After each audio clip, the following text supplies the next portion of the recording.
아멘. 자, 우리 오늘은 제가 좀 질문을 많이 하는 시간이 될 거예요. 자, 우리가 질문을 할 건데, 유월절과 무교절 어느 절기가 더 중요할까요? 하나님께서 유월절도 하나님이 여호와의 절기를 하셨고 무교절도 여호와의 절기를 하셨죠. 그러니까 결과적으로 둘 다 중요하죠. 우리 너무 다 잘 알고 계시죠? 실제로 우리는 그래서 유월절도 지키고 무교절도 지키고 있습니다. 유월절이 무슨 날이죠? 예수와께서 십자가에서 죽으신 날이죠. 그래서 우리가 유월절을 지키는 것은 예수와께서 내 죄를 대신해서 십자가에 죽으신 걸 믿는 믿음을 우리가 믿음으로 취한 날이에요. 그리고 무교절은 예수와께서 부활하시고 그리고 제자들에게 또 나타나시고 그래서 직접 예수와께서 부활하시는 그 진리의 말씀을 증명하셨죠. 그래서 우리가 이 무교절을 믿는 믿음은 우리도 동일하게 부활할 것이라는 것을 믿는 믿음이에요. 그래서 유월절도 믿어야 되고 무교절도 지키는 우리 레올람 되기를 축복합니다. 자, 근데 사람들이 레올람은 두 절기를 다 지키지만 많은 사람들은 유월절의 은혜를 크게 보고 무교절이 뭐지 잘 모르시는 분들이 많으세요. 그래서 오늘은 무교절에 대해서 조금 더 제가 구체적으로 나누려고 합니다. 그래서 제목이 무교절기를 바로 알기. 자, 이제 시작하겠습니다. 자, 오늘 말씀을 아까 읽어서 넘기겠습니다. 자, 아까 말씀을 참고하면 무교절은 몇 가지 특징이 있어요. 몇 가지 특징 중에서 첫 번째가 첫째 날과 일곱째 날에는 성회다. 그러니까 우리 중에는 샤밧 안식이라는 뜻이죠. 근데 이 첫째 날과 일곱째 날의 이 샤밧은 우리가 평상시에 하는 토요일 샤밧이랑은 조금 다른 샤밧이에요. 공휴일 샤밧. 우리나라는 공휴일이 어떤 날이 있죠? 3.1절 하고 어린이날 또 뭐 있죠? 뭐 광복절 이런 형태의 우리가 이제 공휴일들은 요일과 상관없이 우리가 쉬는 날이잖아요. 이런 것처럼 이 첫째 날과 일곱째 날에 하나님께서 우리에게 주신 안식일은 요일과 상관없이 우리가 안식하는 날입니다. 그래서 우리는 공휴일 샤밧을 지금부터 샤밧의 시간으로 들어가는 겁니다. 그리고 이 무교절의 첫 번째 날 저녁에 유월절 세대를 먹는 날이에요. 그래서 실제로 우리가 유월절의 음식을 우리가 유월을 누린다는 것은 유월의 세대를 먹는다는 것은 무교절을 함께 누린다는 말과 동일합니다. 그리고 세 번째는 첫날에 집에서 누룩을 제거해야 됩니다.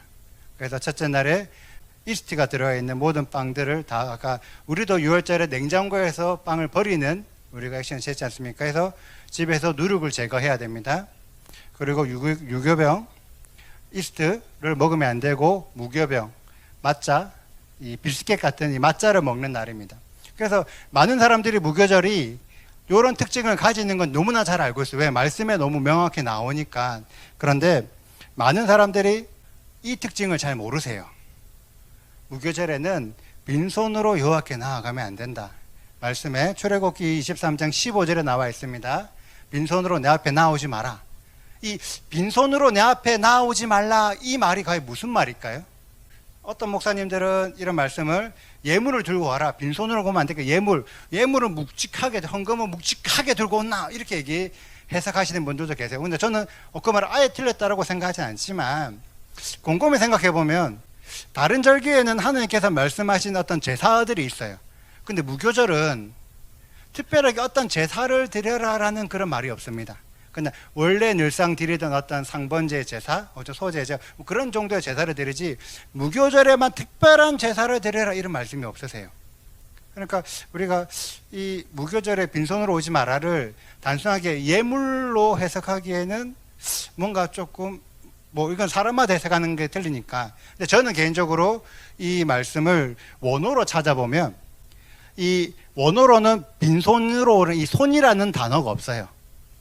그래서 이 단어가 레캄이라 나오는데 레캄이란 무슨 말이냐면 공허하게 혹은 헛되게 다른 말로 하면 텅 빈 상태라는 뜻이거든요. 그러니까 하나님께서 말씀하지 빈손으로 나오지 말란 말은 공허하게 내 절기로 나오지 마라. 텅 빈 상태 이 절기가 무슨 절기인지도 모르고 나에게 나오지 마라. 저는 개인적으로 그런 식으로 해석을 해요. 그러니까 이제 사람마다 해석은 틀리겠지만 하나님께서 우리에게 어떤 무교절이 어떤 의미인지를 알아라. 왜 무교절을 지켜야 되는지 알아라. 라고 우리에게 요구하신다는 걸 알아야 돼요. 그래서 이것을 무교절의 의미라고 저는 생각합니다. 그럼 과연 무교절이 어떤 의미가 있을까? 우리 무교절이 어떤 의미일까요? 일단은 무교절은 유월절과 붙어 있죠. 먼저는 유월절이고 그 바로 다음 날이 무교절이죠. 그럼 우리 유월절은 무슨 의미가 있을까요? 기록되어 있죠. 장자의 죽음을 면하다. 유월절에 하나님께서 10번째 재앙에 애굽에는 모든 장자들이 죽었지만 하나님의 은혜를 받은 이스라엘의 장자들은 죽음을 면했죠. 그런데 제가 배운 하나님은 공의와 정의의 하나님이거든요. 근데 공의와 정의의 하나님이 어떤 자들의 장자는 죽이고 어떤 자들의 장자는 죽음을 살려준다. 이게 공의와 정의에 맞을까요? 이게 과연 공의와 정의의 하나님입니까? 저는 개인적으로 그렇게 생각해요. 그러니까 하나님께서 왜 이스라엘의 장자의 죽음을 면하게 하셨지? 그런데 한번 좀 생각해 보면 유월절에는 장자 대신 예수와께서 대신 죽으셨구나. 예수와께서 대신 죽었기 때문에 이스라엘의 장자들의 죽음을 명쾌하신 거예요. 그러니까 하나님의 공의와 정의가 충족이 되는 거죠. 그래서 장자 대신 예수와께서 대신 죽어주셨기 때문에 그 장자의 자리가 공백이 생긴 거죠. 그 공백을 하나님께서는 레위 사람들로 장자 삼으셨어요. 그리고 이것은 하나님께서 창세 전부터 계획을 하셨죠. 그래서 유월절의 의미는 장자의 죽음을 면했다라는 의미가 있습니다. 그리고 바로 이제 무교절로 넘어간다는 거죠. 그 무교절로 넘어간 우리가 애굽에서 나왔단 말이죠. 출애굽한 게 하나님의 이 무교절의 전부일까? 하나님께서 우리에게 무교절을 주셨던, 하나님 무교절을 7일 동안 무교절을 지키라고 하셨는데 과연 그냥 출애굽만 기념하라고 7일 동안 지키라고 하셨을까? 실제로 무교절의 의미는 출애굽한 이후에 너희들이 광야에서 어떻게 생활할 거냐, 앞으로 너희가 광야에서는 이렇게 생활해야 된다라는 것을 가르쳐주는 절기입니다. 자, 우리 출애굽 과정을 한번 살펴보면 혹시 글자 잘 보이세요? 제가 일부러 할 말이 많아가지고 글자를 좀 많이 집어넣었는데 잘 보이세요?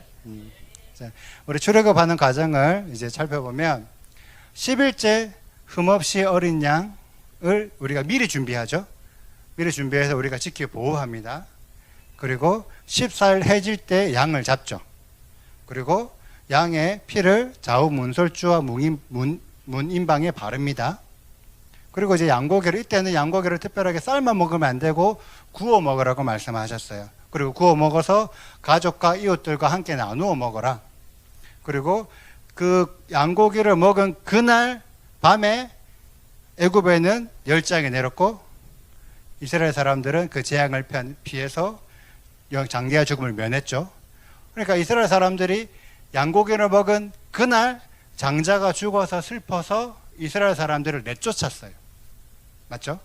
그러니까 결국 이 모든 것들이 이 14일에서 15일, 우리 시간으로 14일에서 15일 이 하룻밤에 다 일어난 일이에요. 그러면 질문, 우리가 양고기를 먹어서 장자의 죽음을 피했을까요? 아니면 피를 발라서 장자의 죽음을 피했을까요? 피를 발라서. 맞죠? 말씀에 나와요. 말씀에 내가 피를 볼 때 너희를 넘어가리니, 만약에 어떤 사람이 생각해 보는 거예요. 양고기를 너무 좋아해. 배가 너무 고파서 양고기를 좋아해서 양고기를 1인분 먹어야 되는데 2, 3인분을 먹은 거야. 그리고 포도주도 우리 조금씩 한잔하죠. 그래서 너무 많이 배불러서 막 술도 좀 먹고 그래서 피곤해서 피 바르는 걸 깜빡한 거예요. 이 사람이 과연 장자의 죽음을 피할까? 죽는다는, 왜? 피를 안 바르면 죽는다는 거예요. 근데 어떤 사람은 몸이 아프고 속이 안 좋아. 그래서 도저히 양고기를 못 먹겠는 거예요. 그래서 양고기 못 먹겠어요. 그래서 안 먹었어요. 근데 만약에 그 사람의 뭐 남편이나 아내나 어떤 형제나 어떤 가족 중에 누군가가 그 집에 피를 발랐다. 그 사람은 장자의 죽음을 피할까요? 못 피할까요? 피하는 거죠. 왜? 그 가정에 피가 발려졌으니까 나는 양고기를 안 먹었지만 이 가정에 장자의 죽음은 면하는 거예요. 맞죠? 그러니까 하나님께서는 우리가 양고기를 먹어서 이 재앙을 피하게 하신 게 아니라 피를 바르는 어떤 행위를 했기 때문에 재앙을 피하게 하신 거예요. 유월의 은혜는 거접하는 것이 아니다. 분명한 하나님께서 피를 바르는 어떤 행위를 해야지만 유월의 은혜를 받을 수가 있다라는 말씀을 하시고 계세요. 이 피를 바르는 행위는 우리가 반드시 해야 되는 의무라는 거죠. 그리고 이 의무는 앞으로 설명할 무교절의 의무입니다. 이 무교절의 의무를 해야지만 우리가 유월절의 은혜를 받을 수가 있다는 거예요. 자, 그러면은 무교절의 의무는 과연 뭔가? 첫째 날에 집에서 누룩을 제거해야 된다. 우리 같이 나눴죠. 그리고 두 번째, 유교병을 먹어서는 안 되고 무교병을 먹어야 된다. 그리고 첫째 날과 일곱째 날에 안식하고 모여야 된다. 이미 우리가 이제 그 전에 미리 나눈 얘기죠. 그런데 이 의무가 생각보다 엄청 무서운 의무예요. 왜냐? 내가 분명히 양고기를 먹고 하나님의 은혜를 받아도 출애굽했는데 누룩을 제거하지 않고 유교병을 먹으면 이스라엘에서 끊어진다는 거예요. 분명히 내가 6월의 은혜를 받았음에도 불구하고 무교절의 의무를 지키지 않으면 이스라엘에서 끊어진다라고 말씀은 기록하고 있습니다. 그러니까 6월의 은혜는 절대적인 게 아니죠. 우리가 마땅히 뭔가 해야 될 의무를 다 할 때 비로소 진짜 6월절의 은혜가 나의 은혜가 되는 거예요. 그리고 첫째 날과 일곱째 날 안식하고 모여라고 말씀하셨습니다. 실제로 저희도 작년부터 6월절을 지켰어요. 우리 레올람에서 양고기 먹고 작년에 6월절을 지켰어요. 근데 솔직히 작년에는 무교절을 잘 몰랐어요. 그래서 그냥 잘 모르니까 그냥 유교병 먹고 집에 누룩도 쌓여 있었다는 거죠. 몰랐으니까. 그런데 이상하게 이번 올해는 계속 하나님께서도 저에게 무교절에 대한 말씀을 하시는 거예요. 솔직히 유교절에 대한 마음, 그러니까 이제 6월절에 대한 말씀보다 무교절에 대한 말씀을 계속 하시는 거예요. 그래서 왜 자꾸 무교절에 대한 말씀을 하시지? 근데 원래 제가 부산에 있으면서 호떡 장사를 했거든요. 호떡 장사를 하는데 이제 날씨가 많이 더워지잖아요. 원래 호떡은 약간 겨울 아이템, 추울 때 먹어야 되니까. 그래갖고 이제 좀 아이템을 좀 바꿀 때가 됐는데 뭘로 바꾸지 막 고민을 하다가 뭔가 생각해서 지금 아이템 바꿨어요. 뭐냐면은 붕어빵으로 바꿨어요. 붕어빵. 다만 이제 약간 좀 독특한 붕어빵으로 제가 바꿨습니다.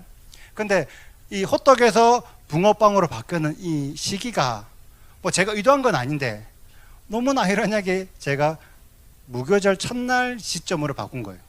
제가 의도하지 않았는데 그냥 이상하게 하다 보니까 무교절 첫날, 그러니까 6월절 은혜를 여기서 받고 무교절 첫날에 이제 호떡 안에 붕어빵으로 바꿔서 장사해야지 해서 아이템 바꾸는 시점이 된 거예요. 호떡에는 누룩이 있죠. 이스트. 그런데 붕어빵에는 이스트가 안 들어가요. 그리고 이제 무교절 첫날에 이제 아이템 바꾸니까 뭔가 내부 수리하고만 하잖아요. 본의 아니게 그날 안식했어요. 의도치 않았는데 안식했어요. 그리고 일곱째 날이 오늘이죠. 오늘 가게 째고 왔습니다. 온 순간, 그렇죠? 박수. 솔직히 작년까지는 무교절 잘 몰랐어요. 솔직히 안 지켰어요. 근데 이상하게 올해는 뭐 제가 의도한 건 아니지만 그냥 지키도록 인도해 주셨어요. 그리고 무교절에 대한 말씀을 계속 주셨어요. 그래서 너무 감사하게 지금 무교절 의무를 지키고 있습니다. 그래서 이제 나는 진짜 무교절 의무를 다 지켰다라고 생각했는데 아뿔싸 하나님께서 우리에게 요구하셨던 의무가 한 가지 더 있었어요. 이방인은 할례를 받아야 돼. 우리 다 6월절 은혜를 받으셨잖아요. 할례 받으셨습니까? 우리 남자 집사님 혹시 할례 받으셨습니까? 근데 하나님은 이방인들이 6월절의 은혜에 참석하고 무교절기를 지키려면 할례를 받아야 된다고 말씀하신 거예요. 근데 너무 감사하게 저는 아무것도 모르는 시절에 저희 어머니가 저를 병원 데리고 가서 할례 받았어요. 물론 이 할례가 그 할례는 다른 할례겠지만 전혀 모르는 할례지만 본의 아니게 너무 감사하게 할례 받았습니다. 그래서 막 눈물 흘리면서 병원 가서 종이컵 한 개 선물로 받고 왔어요. 근데 그때는 솔직히 이게 뭔지 몰랐어요. 뭔지 모르고 그냥 초등학교 때인가 그때서 아무것도 모르겠지만 지금 생각해보면 너무 감사한, 물론 그 의미가 그 의미는 아니겠지만 너무 감사하게 할례를 받아 당당하게 양고기를 먹을 수 있다. 너무 감사한 거예요. 끊어지지 않겠구나. 근데 하나님께서 이방인들에게 할례를 받으라고 말씀하셨어요. 왜냐하면 그 당시에 이스라엘 사람들이 애굽에서 출애굽할 때 나올 때 이스라엘 사람 장정들만 60명이고 수많은 잡족들, 그러니까 수많은 이방인들이 함께 나온 거예요. 그리고 이 이방인들이 이 무교절의 유월절을 내가 지키고자 하거든 할례를 받아라. 이방인들한테 할례를 요구하셨다는 거죠. 그러면 과연 이스라엘 사람들은 할례 안 받아도 돼요? 이방인들만 할례를 받아야 되고 이스라엘 사람들은 할례 안 받아도 되냐는 거죠. 받아야 돼요? 근데 이스라엘을 받으라 말은 없잖아. 이스라엘 사람들은 이미 받았다는 거예요. 그래서 말씀에 본토인과 같이 될 것이나 이스라엘 사람도 이미 할례를 받았고 이방인들도 할례를 받아라라고 말씀하시는 거죠. 그래서 맞죠? 할례를 받아야 됩니다. 그런데 우리가 지금까지 알기로는 예수와 시대, 예수와의 십자가 구원 이후로는 이방인 할례 안 받아도 된다라고 우리가 이제 보통 교회에서 많이 배우지 않습니까? 그러면 과연 그 초대교회와 초기 그리스도인들은 할례를 받았을까? 우리 생각해봐야 될 문제죠. 이 질문에 대한 답은 나중에 듣다 보면 나올 거예요. 한번 곰곰이 생각해 보세요. 분명히 하나님은 우리 이스라엘에게 할례를 받으라고 말했는데 예수와 시대 이후로 그 그리스도인들 혹은 교회들은 할례를 받아야 되는지 안 받아야 되는지에 대한 곰곰이 생각을 해보세요. 알겠죠? 자, 그러면 하나님께서 왜 할례를 받으라 했을까? 할례가 무엇인지에 대해서 알아보겠습니다. 할례가 의미가 뭐죠? 할례가 어떤 의미죠? 언약의 표징. 그러니까 보통 많은 사람들이 할례를 어떤 구원받은 하나님의 백성, 어떤 언약에 포함되는 하나님의 백성, 이렇게 보통 이제 이해를 하시다는 거죠. 물론 그 말이 맞습니다. 그 말이 틀린 말 절대 아닙니다. 맞습니다. 하지만 최초의 할례를 누가 받았냐라고 하면 아브라함이 받았다는 거죠. 아브라함. 그리고 아브라함은 할례를 받고 하나님의 언약의 징표를 받아서 하나님의 백성이 된 게 맞아요. 그런데 이때 아브라함만 받은 게 아니라 아브라함에는 그의 가정과 모든 남자들이 할례를 다 받았다는 거예요. 이스마엘과 엘리에셀과 많은 이방인의 남종들도 다 할례를 받았다는 거예요. 그러면 이스마엘도 구원받았습니까? 이스마엘도 혹은 엘리에셀도 혹은 이방인의 남종들도 하나님의 백성이라는 증표를 받고 하나님의 백성이 된 거예요. 어쩌면 할례라는 의미가 구원과 연결시키면은 조금 안 맞을 수도 있다라는 생각을 해볼 수도 있는 거죠. 하나님께서 그러면 할례가 어떤 구원의 증표를 주신 게 아니라 뭔가 좀 다른 이유로 주신 게 아닐까? 그래서 하나님께서 할례를 요구하실 때, 아브라함한테 할례를 요구하실 때 하나님께서 뭐라고 하셨냐면 나는 전능한 하나님이라 너는 내 앞에서 행하여 완전해라 이렇게 말씀하셨어요.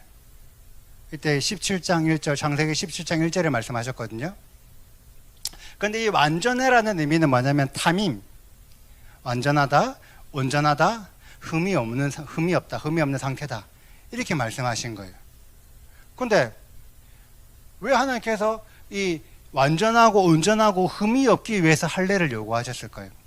만약에 하나님이 진짜 완전해지기 원했으면 아브라함이 갈대아 우르에 있을 때부터 그때부터 너 할례 받아, 할례 받고 가나안 땅으로 와 이렇게 요구하셨어야 되죠.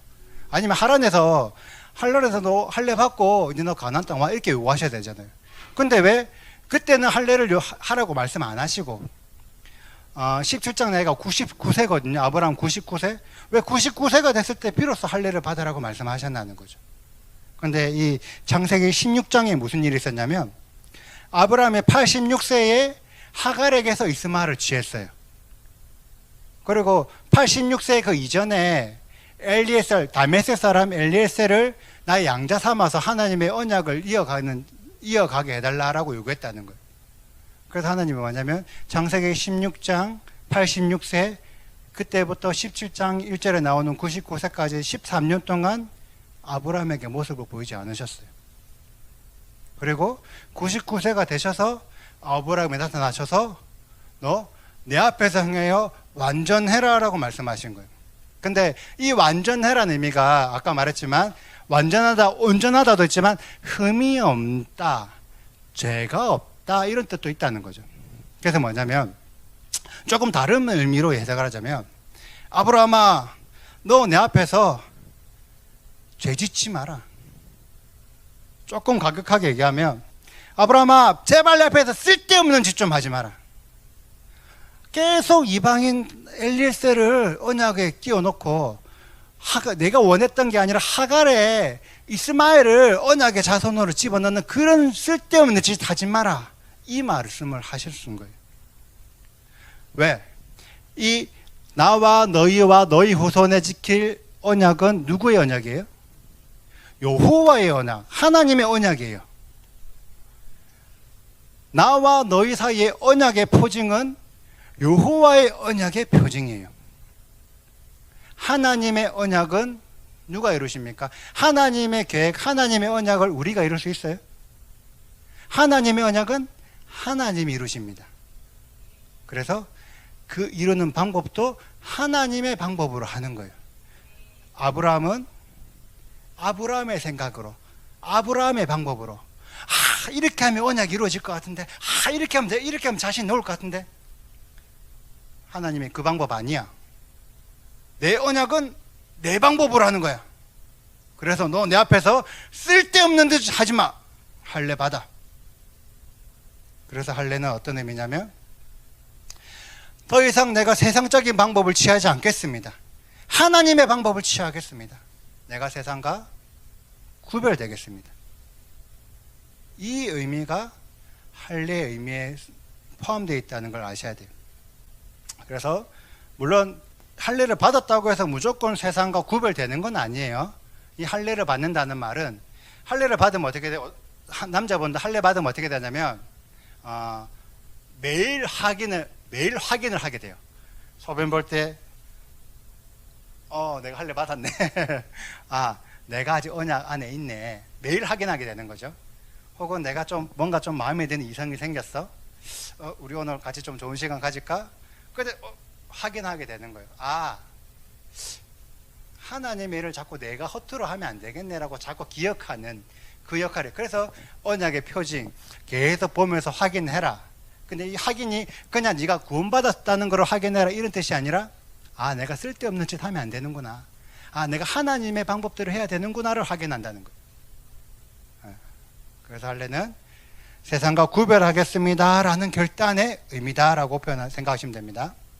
그럼 아까 무교절의 의무를 다시 한번 제가 확인해 볼게요. 자, 집에 누룩을 제거해야 된다. 누룩을 제거하는 게 과연 어떤 의미일까요? 하나님께서 왜 집에서 누룩을 제거하라고 말씀하셨을까? 이 누룩을 제거한다는 말은, 이 누룩이 뭔지 알아야 되는데, 누룩은 우리 마태복음 16장에 보면은 우리 많이 익히 알고 있죠. 누룩은 어떤 교훈, 어떤 가르침. 그러나 누룩은 어떤 특징이 있어요. 아주 자그마한 양으로 많은 밀가루를 부풀러요. 그래서 호떡을 구울 때 누룩이 꼭 들어가야 됩니다. 부풀어야 되거든요. 그래서 이 누룩은 작은 양으로 된 밀가루를 부풀게 하는데, 이 부푸는 과정에서 이 밀가루, 이 반죽이 상태가 바뀌어요. 그래서 좋게는 숙성을 잘하면은 좋게는 숙성이 되는 거고, 만약에 이 발효되고 이 부푸는 시간이 많으면은 약간 부패해버려요. 산패해버려요. 그래서 이 누룩이라는 의미는 변화시킨다라는 의미예요. 그런데 하나님께서 누룩을 제거하라는 의미는 어떤 의미일까요? 너희가 400년의 애굽 생활에서 너희가 가지고 있던 하나님의 말씀이 변화되었다. 변화된 말씀을 버려라. 모든 말씀을 버리는 건 아니에요. 하나님의 말씀을 가지고 있대. 그 중에서 애굽의 생활하면서 변화된 말씀들, 변질된 말씀들은 내다 버려라. 이런 의미가 누룩을 제거하라는 의미입니다. 그럼 두 번째, 유교병을 먹으면 안 되고 무교병을 먹어라. 이건 어떤 의미일까요? 원래는 유교병을 먹었죠. 그런데 이때만큼은 내가 무교병을 먹는 거예요. 나의 어떤 식습관이 달라진다는 거죠. 어떤 나의 생활 패턴이 달라진다는 거죠. 생활 패턴. 그런데 유교병이 맛있을까요? 무교병이 맛있을까요? 유교 맛이죠. 물론 장로님의 무교병은 훨씬 맛있어요. 이번 세일 때 너무 맛있었어요. 근데 일반적으로는 무교병, 솔직히 우리 이스라엘에서 공수한 그 따끈따끈한 신상 무교병 드셔보셨어요? 진짜 퍽퍽하고 맛없거든요. 근데 유교병 폭신폭신 그 부드러고 안에 잼도 바로 너무 맛있죠. 자, 유교병을 드실래요? 무교병을 드실래요? 당연히 유교병 먹죠. 저 같아도 유교병 먹어요. 근데 하나님이 말씀하신 거는 이때는 무교병을 먹어라. 무슨 말이냐? 너희가 지금 애굽에 있으면서 세상에서 좋아 보이는 것들이 있다. 왜냐하면 그 당시에 애굽이 어떤 나라냐면 전 그 당시의 시대의 패권 국가거든요. 가나안 땅은 굳이 말하면은 거의 시골 선택인데 애굽은 진짜 강대한 나라예요. 얼마나 그 당시에 얼마나 좋은 게 많겠어요. 근데 그 애굽에서 좋아 보이는 것들 하나님 관점은 좋은 거 아니야. 지금 네 눈에 좋아 보이는 거 그거 내다 버려. 그거 끊어. 먹지 마. 뭘 먹어? 하나님이 말씀하셨던 그 말씀을 먹어. 그 순수한 말씀을 먹어. 그게 유교병을 끊고 무교병을 먹으라는 하나님의 의무예요. 첫째 날과 일곱째 날 안식하고 모여라. 이 안식은 토요일 샤밧의 안식이 아니죠. 우리 토요일 샤밧은 어떤 의미예요? 하나님께서 특별히 복되게 하신 날. 맞죠? 그래서 그 날을 지키면 하늘의 복을 우리가 이어받지 않습니까? 근데 맞죠? 근데 이 무교절의 샤밧은 공휴일 샤밧이랬죠. 이 샤밧은 그 복을 누리기 위한 샤밧이 아니에요. 원래 샤밧이 어떤 의미죠?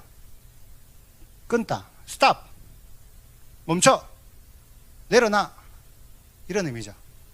그래서 첫째 날도 샤밧 스탑, 일곱째 날도 스탑, 멈춰.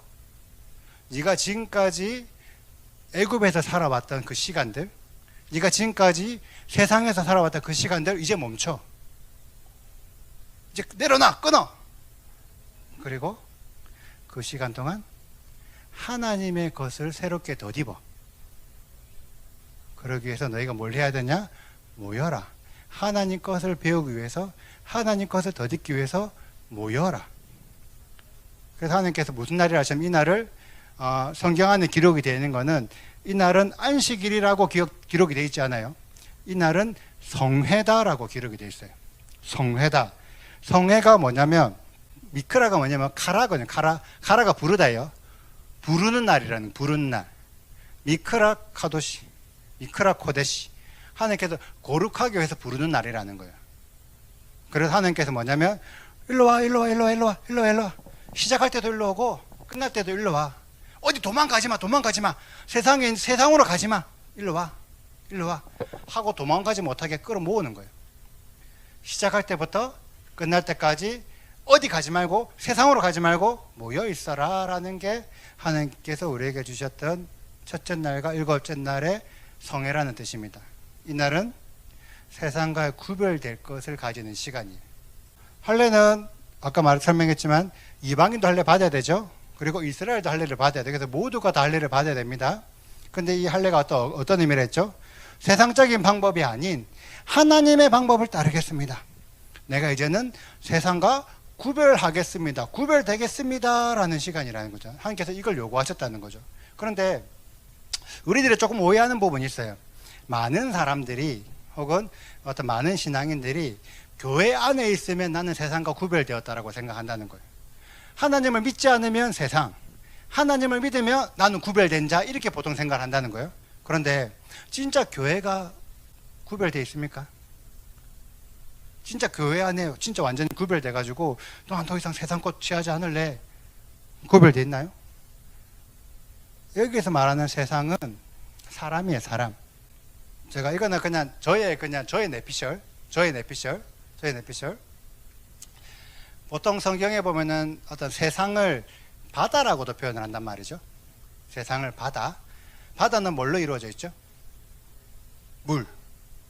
맞죠? 바다는 많은 물들이 모여 있는 게 바다 아닌가요? 맞죠? 근데 사람은 사람을 구성하고 있는 가장 많은 그 비유 중에 있는 게 뭔지 아세요? 물. 사람들이 많이 모여 있으면 물 덩어리. 더 많은 사람들이 모여 있으면 바다. 그 바다는 하나님 보시기에는 세상. 그러니까 이 세상이라는 게 무조건 하나님을 믿지 않는 불신이라는 게 아니라는 거예요. 사람의 생각, 어떤 인본주의적인 생각, 사람이 가지고 있는 그 가치관, 사람의 어떤 사람과의 관계성, 사람들이 만들어낸 문화, 하나님은 그런 것들로부터 구별해라 라고 말씀하시는 거예요. 왜? 인본주의에 빠져들지 말고 하나님께서 말씀하신 신본주의로 돌아와라. 신본주의로 내가 구별되어라 라고 하시는 게 세상에서 구별되는 거예요. 마태복음 16장에 보면 예수께서 베드로에게 하신 말씀이 있어요. 먼저 예수께서 베드로에게, 먼저 제자들이죠, 너희들은 나를 누구라고 생각하느냐 물어봤을 때 베드로가 주는 그리스도시요 살아계신 하나님의 아들입니다 라고 얘기했어요. 그때 예수께서 베드로에게 바요나 시몬아, 너무 착하다. 그래서 네 이름을 베드로, 반석이라고 해라 하면서 천국 열쇠를 줬어요. 그 천국 열쇠를 받은 베드로가 예수께서 이제 앞으로 고난 받으실 것과 죽으실 것과 이런 앞으로 일들을 막 얘기해 줬어요. 그러니까 베드로가 어떻게 했냐면, 주님 그렇게 안 됩니다. 내가 절대 그렇게 되지 않도록 만들 거예요 라고 막 말렸단 말이죠. 내가 죽어도 그 예수께서 죽지 않도록 만들 거예요. 그때 예수께서 뭐라 말씀하시냐면, 사단아 내 뒤로 물러가라. 넌 나 넘어지게 하는 자로다. 네가 하나님의 일을 생각하지 않냐고 사람의 일을 생각하는도다. 예수께서 분명히 말씀하셨어요. 네가 지금 사단인데 왜 사단이냐? 사람의 생각을 가지고 있기 때문에 사단이야 라고 분명히 말씀하셨어요. 맞죠? 그래서 이 세상과 구별된다는 그 의미 안에는 어떤 사람의 생각과도 구별된다는 것들이 분명히 포함되어 있다는 걸 아셔야 됩니다. 분명히 성경에는 그렇게 기록이 되어 있다는 거예요. 자, 그래서 이방인과 이스라엘과 이방인 모두 할례를 받아야 된다는 말은 모든 믿는 자들은 세상과 구별되어야 된다라고 해석할 수도 있죠. 자, 다시 한번 볼게요. 아까 무교절 의무, 분명히 그냥 누룩만 제거하고 그냥 먹는 것 좀 구별하고 이렇게 하면 되는 줄 알았는데, 막상 구체적으로 따지고 보니까 하나님께서 진짜 무교절에 원하신 게 뭐냐는 거예요. 이제 너 애굽의 생활을 청산하고 구별되어라. 이제 네가 세상에 속하지 않았다. 넌 이제 나에게 속했으니 세상 법이 아닌 나의 법을 따르라. 하나님께서 무교절에 그 말씀을 하시는 거예요. 그래서 6월절은 무슨 날이다? 6월의 은혜를 받은 자들이 세상과 구별되는 시간을 보내는 기간. 하루 만에 안 바뀌잖아요. 그래서 하나님께서 7일이라는 시간을 주신 거예요. 너 구별되는데 지금 구별하기 힘들지? 계속 구별해. 훈련해. 그래서 시간을 이게 주시는 거예요.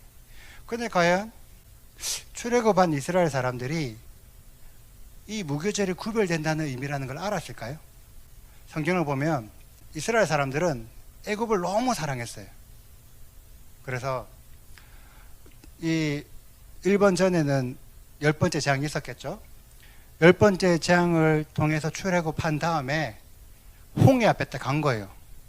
이스라엘 사람들이 노예 생활 탈출했죠. 많은 재물을 얻었죠. 어떤 하나님 능력 받죠. 와, 진짜 기분 좋게 간 거예요. 홍해까지 간 거예요.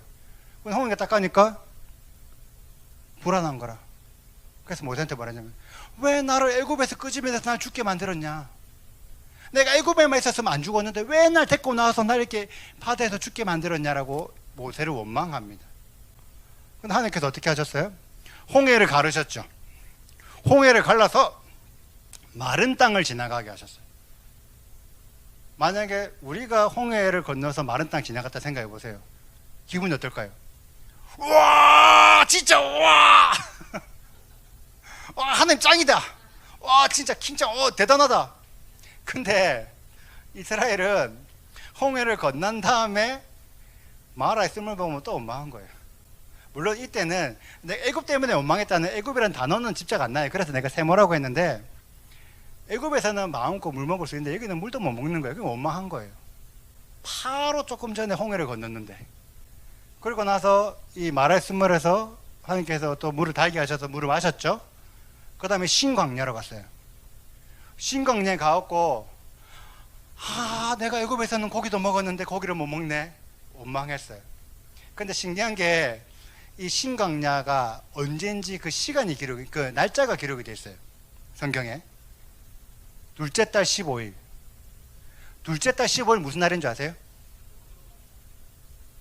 원래 하나님께서 첫째 달 14일, 14일 6월절 15일 지키라 했죠. 근데 이 날을 못 지키면 둘째 달 14일 15일 날 6월절 무교절을 지키라 했어요. 그러니까 이 둘째 달 15일은 둘째 달 무교절 첫날인 거예요.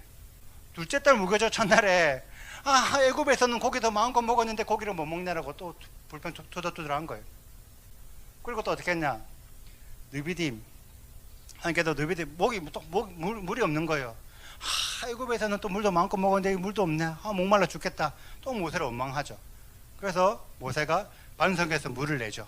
하나님께서 너희가 여호와 다투었다 무리바라고 말씀하셨어요. 그리고 이 물을 공급하신 다음에 무슨 일을 했냐면 아말렉이 쳐들어와서 많은 자들을 죽었어요.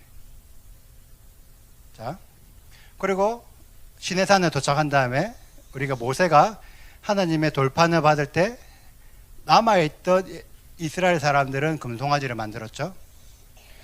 애굽 사람들이 금송아지를 왜 만들었을까요? 물론 이 진짜 금송아지는 진짜 사람들마다 해석이 다 달라요. 그래서 이게 딱 정답이다 이건 아닌데, 애굽 사람들이 원래 뭐였죠? 노예였다. 노예는 어떤 사람들이에요? 누가 뭔가 시키는 사람들이 있어야 되는 거예요. 근데 모세가 딱 없으니까 아무도 날 시키는 사람이 없어. 불안해. 왜 나한테 아무도 명령 안 하지? 왜 나한테 뭐 해라고 말 안 하지? 그래서 나를 인도할 사람을 만들어 달라고 얘기하는 거예요. 그리고 그렇게 해서 만들어낸 신이 금송아지죠. 왜 금송아지일까요?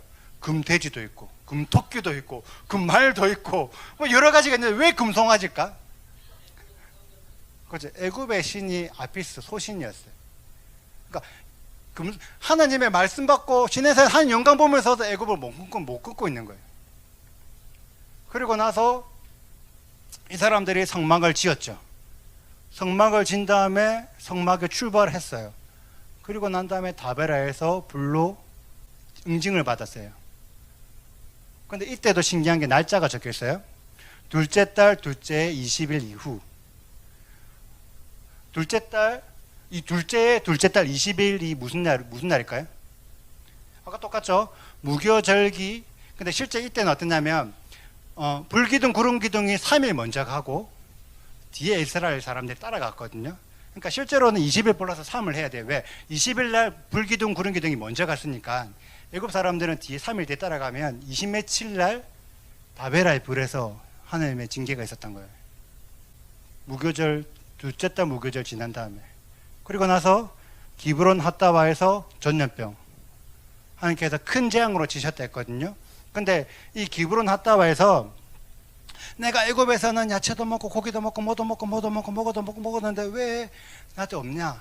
그래서 하나님께서 어떻게 하셨냐면 한 달 동안 먹을 수 있는 메추라기를 내려주셨어요. 확 쌓아놨어. 너희 고기 실컷 먹어라. 근데 그 뒤에 보면 이스라엘 사람들이 고기를 입에 씹기도 전에 하나님께서 심판하신 거예요. 전염병으로. 그리고 나서 가장 결정적이죠. 가데스 바네아, 바람 광야 가데스에서 12명의 정탐꾼을 보내죠. 이 12명의 정탐꾼도 하나님이 가라 한 거 아니거든요. 이스라엘 사람들이 자기들이 보낸 거라 그냥. 보냈는데 10명은 도저히 저 땅 못 갑니다. 그런데 오직 요수아와 갈렙만 하나님 믿고 가자. 그리고 어떻게 했는데 그럼 어떻게 됐어요? 갔어요? 10명의 정탐꾼 그 대표들이 돌로 둘을 죽이려 했어요. 그러면서 뭐라 말했냐면 이 사람들 죽이고 애굽으로 돌아가자 당장. 성경에 그렇게 기록이 돼 있어요. 둘째 달, 그러니까 하나님께서 첫째 달, 둘째 달, 둘째 해, 첫째 달, 둘째 달 4번의 유월절 무교절을 보냈어요. 그런데 이 사람들은 여전히 애굽하고 있는 거예요. 근데 진짜 너무 안타까운 게 우리 아까 찬양 뭐 부른 줄 알아요? 다이누. 만약에 이 사람들이 그 다이누 찬양을 알았으면 하나님 이것도 충분합니다. 애굽 안 가도 돼요. 충분합니다. 이 다이누 찬양만 알았으면 이렇게 안 했을 거야. 이 사람들은 다이누를 몰랐어. 우리가 아는 그 다이누를 몰랐어. 진짜 우리 용진이 영건이 진짜 우리 장로님이 이때 가고 찬양 불러줘야 되는데 찬양만 불러줬으면 이 사람들이 이렇게 애굽을 이렇게 안 따랐을 건데 그걸 몰라갖고 지금 이렇게 애굽 하고 있는 거예요. 하나님께서 뭐라 말씀하셨냐면 가데스 바네 정탐꾼의 이 일들을 겪고 나서 이 이스라엘이 내 영광과 내 모든 기적들을 다 보고 나서도 10번이나 나를 시험했다. 10번이나 나를 시험했기 때문에 이들은 결탄코 약속의 땅에 들어가지 못한다. 8번인데요. 나머지 2번은 언제냐면 만나. 하나님께서 만나를 내려주셨는데도 정해진 양만 취하려 했는데도 많이 걷었어요. 그리고 안식일에는 걷지 말고 그 전날 2배의 몫을 걷으려 했는데 안 걷었어요. 그리고 지도자를 미리암, 모세가 구스 여자를 취한 걸 가지고 미리암이 또 대적을 했죠. 물론 이게 실제적으로 애국과 없는 것처럼 보일 수 있겠지만 깊숙이 들어가면 이것도 애국과의 연장선 안에 있다는 거예요. 하나님께서 10번이나 나를 시험했다. 그런데 이 10이라는 숫자는 이스라엘에게는 아주 중요한 숫자예요. 왜 중요하냐? 애굽의 열재앙과 같다는 거예요. 하나님이 애굽을 10번 심판하셨는데 그 동일한 10번을 이스라엘 사람들이 하나님을 거역한 거예요. 그래서 하나님 관점에서 뭐냐? 너희 애굽과 똑같네? 내가 너희를 애굽에서 데리고 나왔는데 출애굽 시켜줬는데 내가 이렇게 많은 기적을 보여줬는데 너희 애굽과 똑같네? 하고 하나님께서 말씀하시는 거예요. 분명히 이 사람들이 어떤 사람들이었냐면 첫째 유월절 무교절, 둘째 달 무교절, 유월절 무교절, 총 4번의 무교절기에 찬스가 있었어요. 그런데 4번의 무교절기에 찬스가 있었음에도 불구하고 전혀 애국과 구별되지 못했어요. 혼나야 돼요, 안 혼나야 돼요? 혼나야 되죠. 하나님 4번이나 기회를 줬는데 우리 부모님들, 우리 어머님들, 자녀가 내가 이거 해라, 이거 해라 4번 말하면 어째요? 이거 해라고! 맞죠? 그래서 너희들은 약속의 땅에 들어가지 못한다라고 하나님께서 말씀하신 거예요. 자, 분명히 하나님께서 말씀하셨어요. 무교절에 너희는 빈손으로 내 앞에 나오지 마라. 무교절을 보내는데 아무 의미도 모르고 왜 무교절을 줬는지도 모르고 형식적으로 유월절만 지키고 유월절 은혜만 받아 먹으려는 너희들 약속의 땅에 들어가지 못한다라고 분명하게 기록이 되어 있다는 거예요. 그런데 좀 안타까운 일들이 있어요. 저도 솔직히 작년까지 무교절을 잘 몰랐고 인정, 맞죠? 올해 이제 조금 이제 무교절을 아는 거고 저도 이제 어떤 신앙생활 하면서 제 주변 사람들을 많이 보면 하나님의 은혜를 받으면 이게 전부라고 생각하시는 분들이 있더라고요. 예를 들어서 어떤 아픈 사람, 어떤 암 걸린 사람이 있어요. 그래서 하나님께서 어떤 기적적으로 암을 치유해 줬어. 암에서 나았어. 그럼 우리 어떻게 생각해요? 하나님 감사합니다. 나는 진짜 하나님의 종 되겠습니다. 나는 완전한 하나님 사람입니다. 하나님한테 내 모든 인생을 바칩니다 라고 얘기한다는 거죠. 맞죠? 그러면서 내가 막 열심히 기도하고 열심히 막 하나님께서 막 신앙생활 하면 하나님께서 환상을 보여줘. 갑자기 음성을 들려줘. 하나님께서 뭐라 막 말씀을 주셔. 그럼 우리는 어떻게 생각해요? 하나님 감사합니다. 나는 이제 하나님의 선지자가 되었습니다. 하나님 음성을 받고 하나님의 부르신 사명으로 나아가겠습니다. 나는 이제 완전하게 하나님의 선지자라서 하나님의 사람이 되었습니다. 이렇게 생각한다는 거죠. 내가 막 손만 대면 사람들이 나. 그럼 우리 어떻게 생각해요? 하나님이 나를 통해서 역사하시는 나는 하나님의 사람이네. 아마 대부분 이렇게 생각하고 있다는 거죠. 실제로 지금도 우리도 하나님이 나를 통해서 역사하시는 그 은혜가 얼마나 큰지 나는 100% 하나님의 사람이야. 그러니까 하나님이 나한테 이렇게 역사하시지. 우리는 이렇게 생각한다는 거죠. 음성을 주시고 환상을 주시고 예언을 하고 치유 축사가 일어나고 뭔가 놀라운 기적이 일어나고 하늘에 재정이 막 부어지고 이렇게 내가 은혜를 많이 받는데 내가 구원에서 떨어질 리가 없지. 많은 우리 신앙인들은 그렇게 생각한다는 거죠. 그런데 이때 이스라엘이 어떤 이스라엘이었냐면 10번째 출애굽하기 전에 10번째 재앙을 겪고 보고 장자의 죽음을 면했던 이스라엘이라는 거예요. 홍해가 갈라져서 마른 땅을 건넜던 이스라엘이라는 거예요. 시내산에서 직접적으로 하나님의 영광을 보고 하나님의 음성을 들었던 이스라엘. 직접적으로 하나님이 친필 사인했던 돌판을 받은 이스라엘이에요. 성막 설계도를 직접 보고 자기 손으로 직접 성막을 만들었던 이스라엘이에요. 2번의 유월절 양을 먹었던 이스라엘이고 양 안 먹을 때는 하늘에서 만나가 내렸어요. 아무 일 안 했는데 하늘에 만나가 떨어져서 잘 먹고 잘 사는 거예요. 하나님의 영광이 성막에 충만해. 성막이 막 빛이 나. 눈만 살짝 돌리니까 불기둥 구름기둥이 있는 거예요. 맨날 불기둥 구름기둥. 근데 불기둥 구름기둥이 어떤 의미인 줄 아세요? 이스라엘에서 불기둥 구름기둥이 없으면 어떻게 될 줄 아세요? 낮에는 더워서 쪄 죽는데 하나님께서 구름기둥으로 막아주시고, 밤에는 추워서 얼어 죽는데 엄청 따뜻한 난로가 있는 거예요. 최첨단 에어컨, 최신식 에어컨. 그 에어컨으로 생활하고 있는 이스라엘. 하나님께서 하도 하나님 말 안 되니까 안 간다 그랬어요. 맞죠? 나 더 이상 너를 안 가란다. 근데 모세가 하나님 안 가면 나도 안 가요. 하나님 나도 안 가요. 제발 같이 가주세요. 모세가 기도했잖아요. 그래서 알겠다, 같이 갈게. 이스라엘 사람들은 하나님이 자기들과 함께 한다는 걸 너무나 잘 알고 있었어요. 이스라엘 역사상 이 시대 이 사람들보다 하나님의 은혜를 많이 받은 자들이 없어요. 성경 시대가 아니라 지금까지도 이들만큼 하나님의 은혜를 직접적으로 많이 경험한 자들이 없어요. 그런데 이 자들이 무교절기를 보냈지만 무교절기 때 구별되지 못하고 여전히 애굽에 있었기 때문에, 여전히 애굽과 똑같았기 때문에 약속의 땅에 들어가지 못했다. 지금 우리가 받고 있는 은혜, 그 은혜 가지고 내가 구원에서 떨어지지 않고 약속의 땅으로 100% 들어간다고 누가 장담할 수 있어요? 성경은 이런 은혜를 받은 자들도 끊어진다라고 분명히 얘기하고 있는데, 우리가 받고 있는 은혜가 얼마나 대단한지 모르겠지만 제 생각에는 이 사람들보다는 못 미치는 은혜를 받았을 거예요. 은혜가 전부가 아닙니다.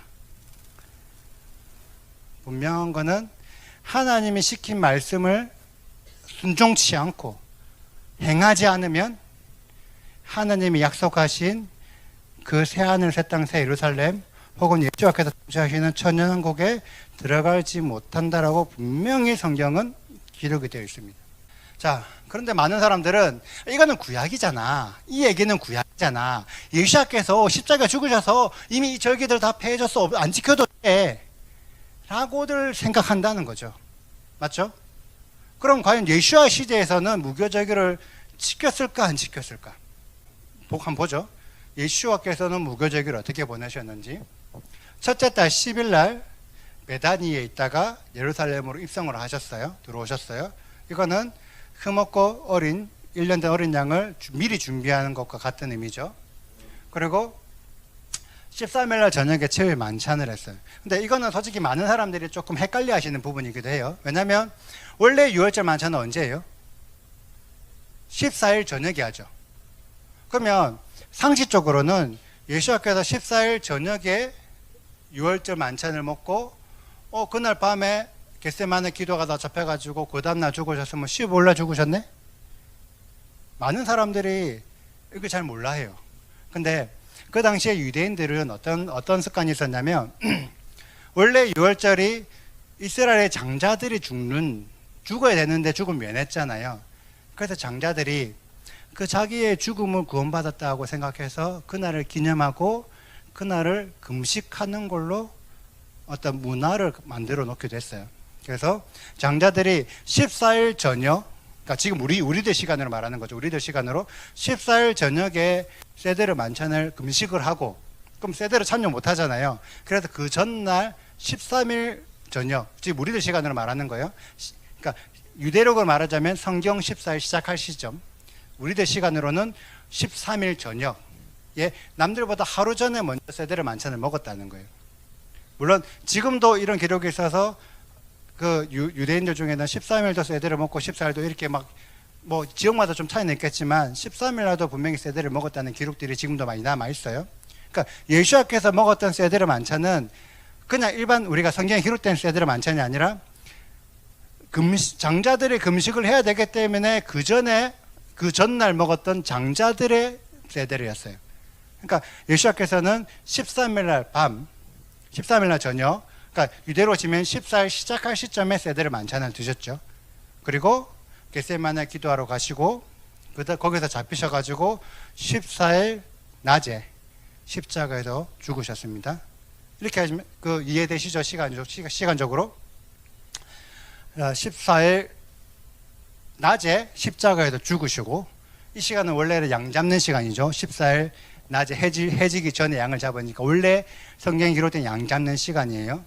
그리고 예수님께서 14일, 그러니까 실제로는 14일 시작할 시점인 15일이니까 14일 시작할 시점에 저녁에 무덤에 들어가셨어요. 무덤에 안치되셨죠. 그래서 14일 저녁, 유대력으로는 15일 시작할 때부터 그 하루 모든 하루를 무덤에서 안식하셨어요. 무교절 첫날은 안식하는 날이죠. 예수께서도 첫날 안식하셨습니다. 무덤에서. 그리고 16일 날 부활하셨죠. 이날은 초실절. 무교절 첫날 안식일 그 다음날 초실절에 예수께서 부활하셨죠. 그리고 부활하신 다음에 아침에 막달라 마리아를 만났고, 그 다음에 오후에 엠마오 가는 두 제자를 만났고, 그 저녁에는 12제자들을 만났죠. 모여있는 12제자들을 만났죠. 그런데 이때 재밌는 게 하나 있어요. 막달라 마리아는 예수를 엄청 사랑했던 여자이죠. 근데 예수께서 막달라 마리아에게 나타나셨을 때 막달라 마리아가 예수를 못 알아봤어요. 그래서 동산지기인 줄 알았어요. 못 알아본 거. 근데 예수께서 마리아야 이렇게 말씀하셨어요. 근데 이 마리아라는 소리가 어떤 마리아냐면, 원래 예수께서 늘상 마리아를 부르던 그 발음, 그 말투, 그 속도, 그 애칭으로 마리아야 하신 거예요. 마리아가 그 소리 듣고 이거는 예수께서 불러주신 소리인데 하면서 보니까 라보니. 그리고 예수께서 엠마오 제자들을 만났다는 거죠. 분명히 이 제자들은 예수를 아는 제자들이었겠죠. 근데 같이 엠마오까지 가는 동안 예수를 못 알아봤어요. 왜 못 알아봤을까요? 내가 알던 예수와는 다른 모습이라서. 그리고 나서 저녁에 제자들에게 나타났을 때 이 제자들이 무서워가지고 자기들이 모여있는 모든 창문과 문을 다 닫았어요. 근데 그곳을 예수께서 통과하셔가지고 나타나셨어요. 그 말은 무슨 말이냐? 이때 부활하신 예수와는 원래 내가 그 전에 알고 있던 예수와 얼굴과 예수와의 육신을 가진 예수와가 아니라는 거죠. 새로운 얼굴과 새로운 몸을 가진 새로운 부활체를 입은 예수와라는 거예요.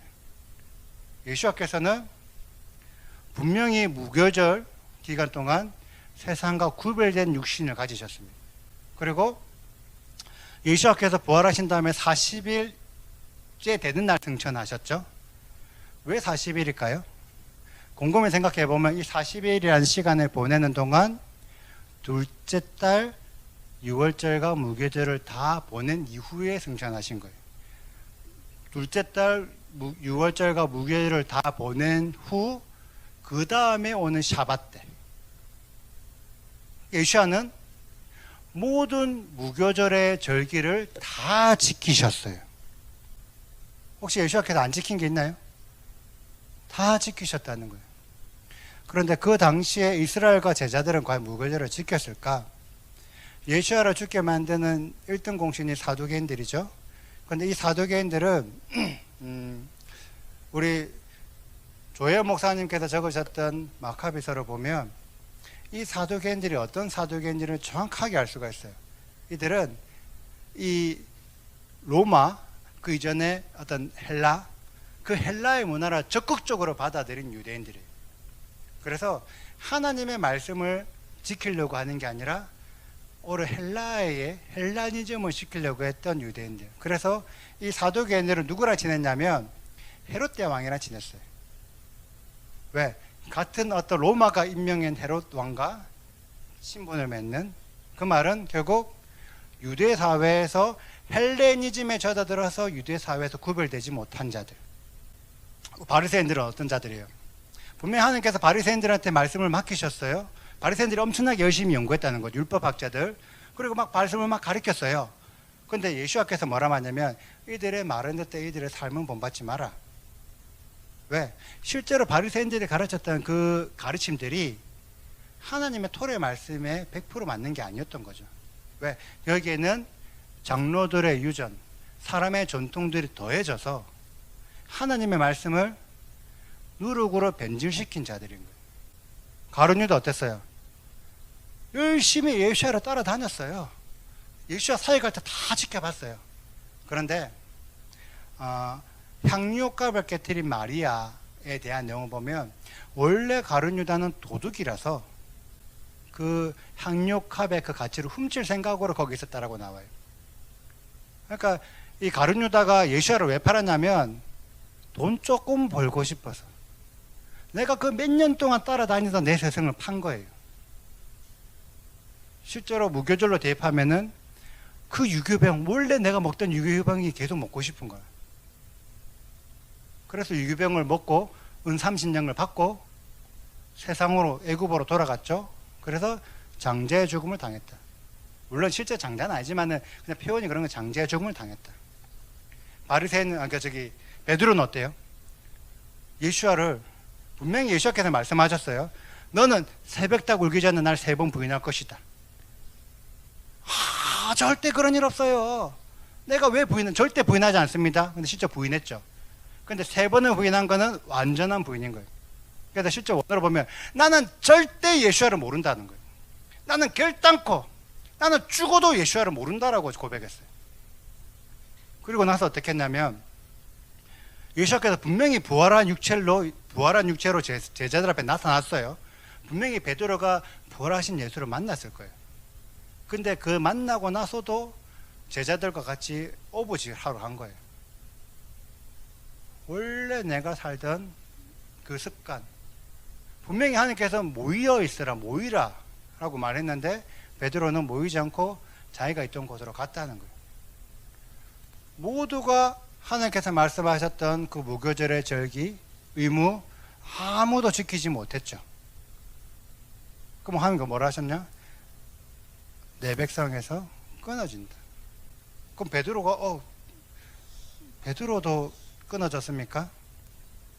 하나님께서 예수께서 어떻게 하셨냐면 너무나 감사하게 베드로에게 3번을 찾아가셔가지고 베드로에게 첫 번째 달 유월절과 무교절을 못 지켰는데 두 번째 달 유월절과 무교절을 지킬 수 있는 기회를 주신 거예요.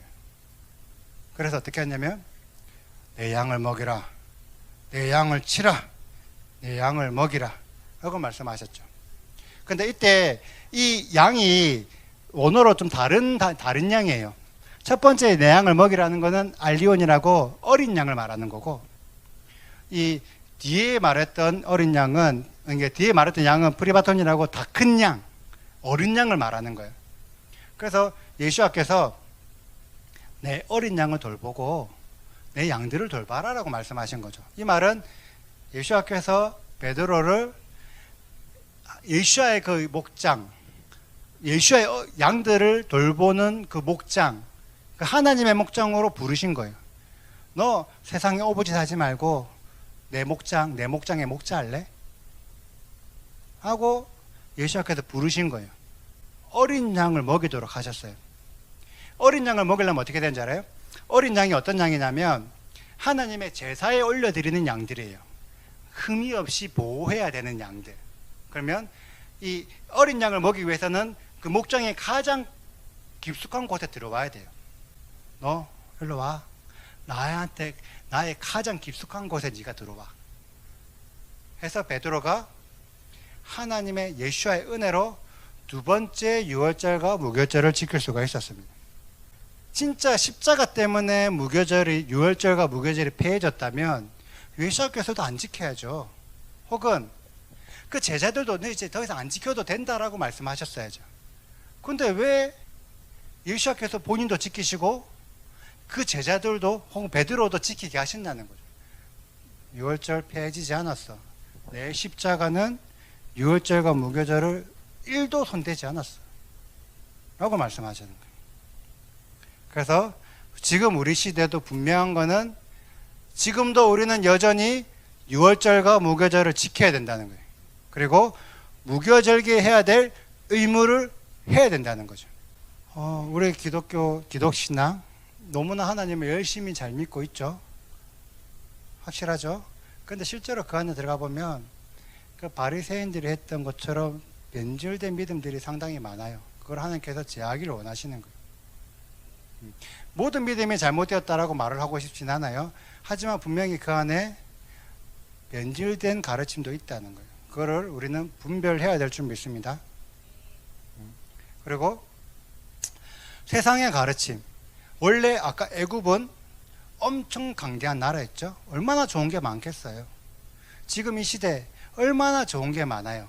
하나님께서 그 좋은 것들 다 취하는 거 원하지 않으세요. 하나님 것만 취하고 아무리 좋아도 버릴 건 버리라고 말씀하십니다. 희석되지 않는 순수 그대로의 하나님 말씀, 그게 뭐예요? 토라 그대로의 말씀 먹어야 될 줄 믿습니다. 그리고 하나님의 시간을 지키고 모여야 된다. 분명 하나님께서 미크라 말씀하셨어요. 이 미크라는 것은 결과적으로는 유월절과 무교절기를 지켜야 되는데, 지금의 세상은 부활절을 지킵니다. 이거는 우리나라만 지키고 있는 게 아니에요. 전 세계 사람들이 부활절을 지키고 있어요. 부활절 믿음이 무조건 나쁘다 이렇게 내가 단정 짓지는 않을게요. 다만 부활절을 믿기 때문에 유월절과 무교절을 지키지 않도록 됐어요. 하나님께서 분명히 예수야를 부활하는 거로 누가 부활하는 것을 기념하는 거 누가 뭐라 하겠습니까만은, 부활절 때문에 하나님의 말씀을 몰라도 된다라고 가르치는 건 아니잖아요. 부활절 지키고 싶으면 지키세요. 그건 제가 뭐라 못하겠지만, 진짜 부활절을 지키고 싶으면 진짜 예수께서 부활하신 초실절도 같이 지켜야지. 왜 초실절 안 지키고 부활절만 지켜요? 진짜 부활절 지키고 싶으면 유월절도 지키고 무교절도 지키고 다 지키라고요. 근데 부활절만 지키면 어떻게 된 줄 알아요? 아무것도 다 필요 없어. 그냥 부활절에 주는 계란만 감으면 나는 부활절 예수 믿어. 난 이미 구원받았어. 이런 믿음으로 가버린다는 거예요. 난 아무것도 몰라도 돼. 아무것도 안 해도 돼. 그냥 예수께서 부활하신 거 믿으니까 나는 구원받았다. 이 믿음으로 가버린다는 거예요. 그건 전혀 성경적이지 않습니다. 부활절을 지키고 싶으면 다른 것도 지키세요. 그리고 하나님께서 세상과 구별되겠다고 우리에게 할례를 받으라 하셨어요. 이 할례는 이스라엘도 받고 이방인도 받고. 근데 사도 바울이 그런 말을 한 거예요. 할례를 받아야 되는데 이제 마음의 할례를 받아라. 그러면 육신의 할례 안 받아도 됩니까? 바울이 무슨 얘기를 한 거냐면 로마서 2장에 보면 2장 25절부터 나오는 거예요. 할례를 받은 사람이 하나님 말씀을 율법을 지키지 않으면 그 할례는 이미 육체적인 할례를 받았지만 무할례와 같다. 이거를 어떤 구원의 은혜로 대입하면 해석이 애매하지만 어떤 구별됨으로 해석을 해볼게요. 네가 구별되겠다고 할례를 받았지만 네가 세상과 구별되지 않고 세상에 동화돼서 살아가면 너 할례 안 받은 거랑 똑같잖아. 근데 만약에 네가 육신의 할례는 받지 않았는데 세상과 구별되어 살면 할례 받은 거랑 똑같은 자 아니냐. 그래서 할례는 마음에 해라. 진짜 구별되겠다는 네가 마음 먹고요. 살아라. 마음 먹어라. 그러면 이 할례는 율법 조문이 아니다. 그냥 단순하게 할례 받았는데요. 구원받았습니다. 구별됐습니다. 이게 아니다. 네가 진짜 구별된 삶을 살면 진짜 내가 구별되겠습니다라고 결단하면 그게 진짜 네가 할례 받은 거다. 바울이 그 얘기한 거예요. 근데 많은 사람들이 이 할례의 의미를 잘 모르기 때문에 이 의미도 잘 몰라요. 그리고 많은 사람들이 조금 헷갈려하는 것 중에 이유가 뭐냐면 할례파 유대인들 때문에 그래요. 할례파 유대인들. 근데 할례파 유대인이 왜 그러냐면 우리들이 그냥 들어왔던 할례파 유대인들은 율법도 너무 잘 지키고 할례도 반드시 받아야지만 된다라고 가르치는 자들이라고 우리는 알고 있다는 거예요. 근데 원래 이 바울 시대의 할례파 유대인들은 어떤 자들이냐면 할례를 받아야지만 구원받아. 그래서 나 할례 받았어. 나 구원받았으니까 이제 내 마음대로 살게. 이런 자들이 원래 할례파 유대인들이에요. 할례를 구원의 조건으로 내미는 자들. 그러면서 하나님의 말씀을 잘못된 지식으로 믿는 자들. 바울이 그렇게 했거든요. 하나님 말씀은 내가 잘못된 지식으로 믿는도다. 잘못된 지식으로 할례만 받았으니까 난 오케이. 나머지 내 마음대로 해도 돼. 세상과 구별, 난 그런 거 잘 모르겠고 할례 받았으니까 됐잖아. 이 할례파 유대인들의 믿음이 부활절을 믿는 믿음과 별반 다르지 않아요. 할례만 받으면 오케이. 그래서 실제로 이 바울이 활동했던 요 당시에 유대인들한테 무슨 일이 있었냐면 유대인 제사에서 할례 복원 시술이 엄청 성행했어요. 할례를 어떻게 복원하지? 표피를 다시 만들어낸대요. 이게 왜 그러냐면 유대인들은 날 때부터 할례를 받잖아요. 근데 할례를 받고 나서 이제 굳이 말하자면 잘 먹고 잘 살아야 되잖아요. 잘 먹고 잘 살라고 하니까 이 당시에 이스라엘은 로마의 속국으로 있었다는 거예요. 그래서 로마 사람들한테 싸바 좀 잘 지내자 해야지만 잘 먹고 잘 사는 거예요. 그래서 로마 사람들이 누리고 있는 문화, 로마 사람들이 즐기고 있는 스포츠, 음란한 목욕탕, 이런 여러 가지들을 이스라엘 사람들도 같이 즐기고 싶은 거예요. 근데 이 로마 사람들은 원래 스포츠 할 때 발가벗고 하거든요. 다 벗고 해요. 어떤 로마의 문화는 엄청 음란한 문화라서 싹 다 벗고 해요. 그러니까 딱 보면 보이는 거예요. 이 사람이 어떤 상태인지 다 아는 거죠. 다 아는데 로마 사람들은 그 남자 성기의 제일 앞대가리 부분, 좀 제일 중요한 부분, 이 노출되는 걸 되게 수치스럽게 느꼈어요. 그래갖고 이름은 생각 안 나는데 어떤 덮개 같은 거를 씌우고 있었어요. 그 부분을 보이지 남성의 그 제일 앞부분의 중요한 부분을 보이지 않기 위해서 어떤 덮개 껍질 같은 거를 씌우고 있었어요. 그러니까 옷을 다 벗는데 그거 씌우는 게 뭐가 중요한데? 근데 이 로마 사람들은 그랬어요. 왜?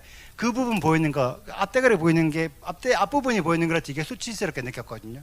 앞부분은 노예들이나 아주 낮은 천민들이나 보이는 거라 생각했어요. 근데 그렇게 보이는 거를 유대인들이 보인다는 거죠. 그래서 로마 사람들은 유대인들을 물론 그렇게 막 무시하다 이건 아니지만은 좀 천하게 여겼어요. 근데 그 유대인들이 로마의 문화, 로마의 그 축제들, 로마의 스포츠 이런 데 참여를 하고 싶으니까 이거를 보이면 안 되는 거죠. 그래서 다시 할례 안 보이도록 다시 좀 표현이 그렇지만 껍데기를 재생했어요.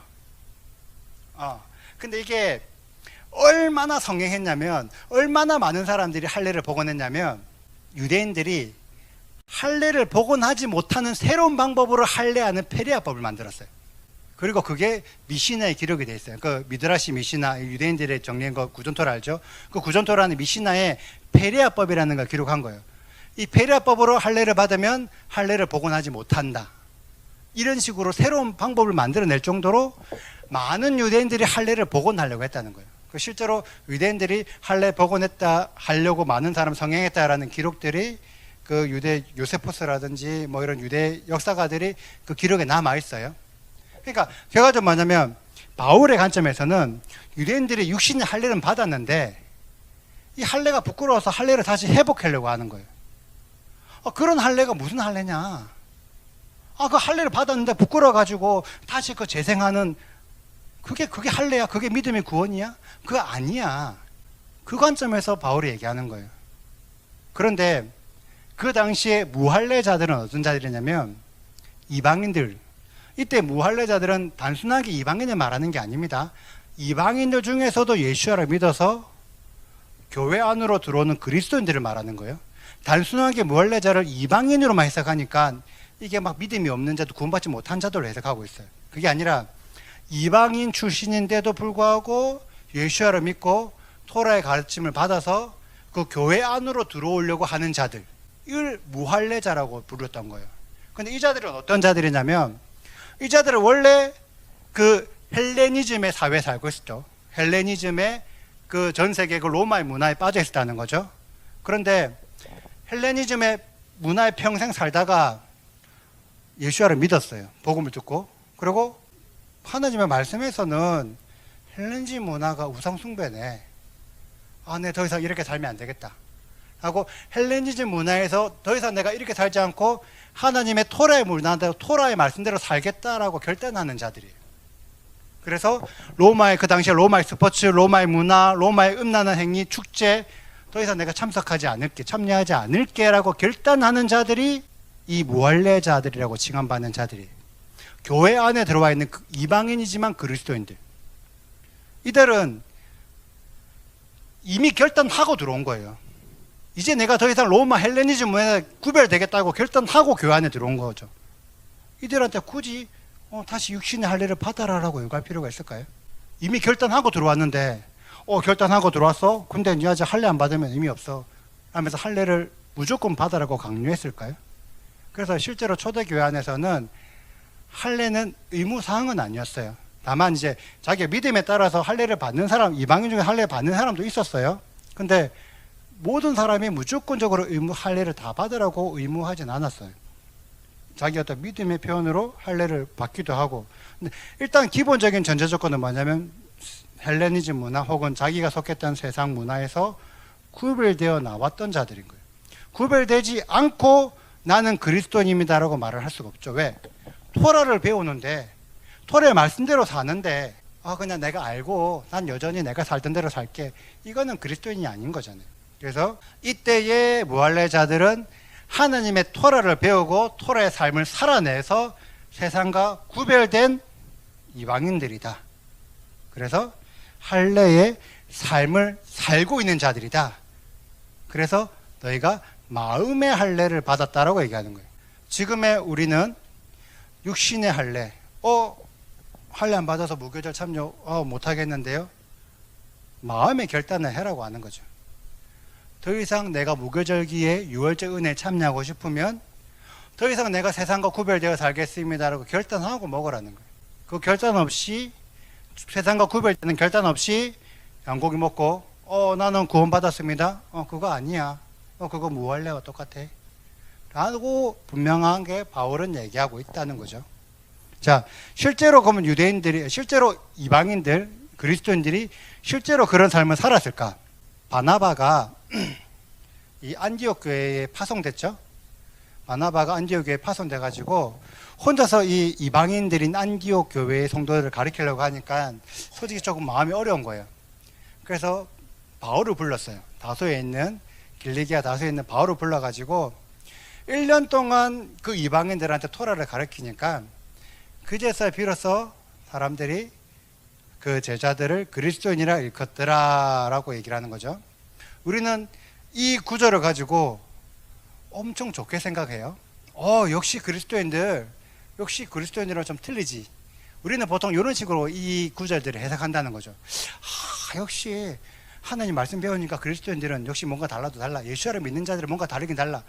세상과 구별됐어 라고 우리는 생각하지만 실제의 원어적인 그 의미 혹은 실제 이 말의 의미는 그렇게 별로 호의적인 얘기들이 아니에요. 왜냐하면 안디옥이라는 지역을 아셔야 돼요. 안디옥. 이 안디옥이라는 지역이 어떤 지역이냐면 로마에서 제일 번화한, 제일 중심가는 로마겠죠. 로마 다음에 이 중심가들이 고린도, 이 안디옥은 세 번째로 번화한 지역이에요. 그러니까 우리나라로 치면 서울이 수도니까 제일 번화하고, 그 다음에 부산, 인천, 아니면 세 번째 대전, 약간 이런 느낌의 지역이죠.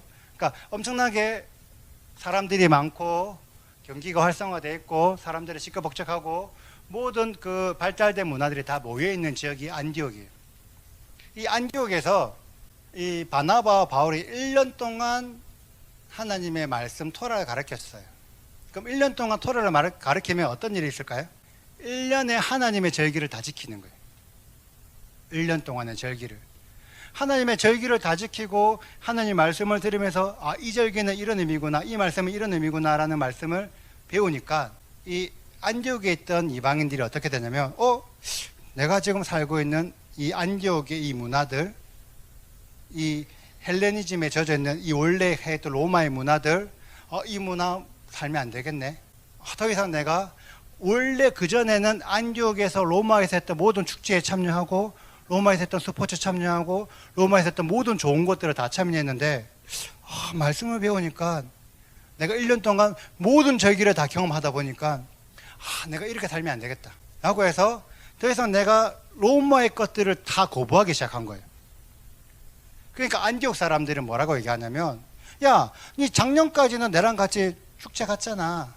야, 니 작년까지는 내랑 같이 이 음란한 거 즐겼잖아. 너 이제 너 왜 안 해? 너 이상하게 됐네. 야, 니 이상한 거 배우니? 너 지금 뭐야 너 이상해. 너 혹시 이단에 빠졌니? 이 얘기가 너 그리스도인이 이 얘기였어요.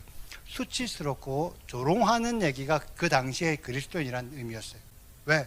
이들은 안디옥에서 더 이상 안디옥의 문화에 빠져 살지 않았기 때문에.